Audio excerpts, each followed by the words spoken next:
بسم اللہ الرحمن الرحیم۔ السلام علیکم ناظرین، دینی مسائل میں خوش آمدید کرتے ہیں۔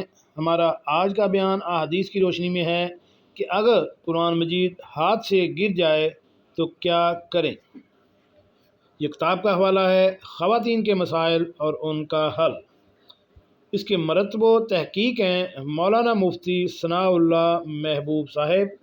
اس کا صفحہ نمبر ہے 164۔ 20 نمبر پہ ہے۔ سوال یہ ہے کہ اگر قرآن مجید ہاتھ سے گر جائے تو اس کے برابر گندم خیرات کر دینا چاہیے۔ اگر کوئی دینی کتاب مثلا حدیث، فقہ وغیرہ ہاتھ سے گر جائے تو اس کے لیے کیا حکم ہے؟ تو چلتے ہیں اس کے جواب کی طرف۔ ناظرین، قرآن مجید ہاتھ سے گر جانے پر اس کے برابر گندم خیرات کرنے کا مسئلہ جو عوام میں مشہور ہے، یہ کسی کتاب سے ثابت نہیں ہے۔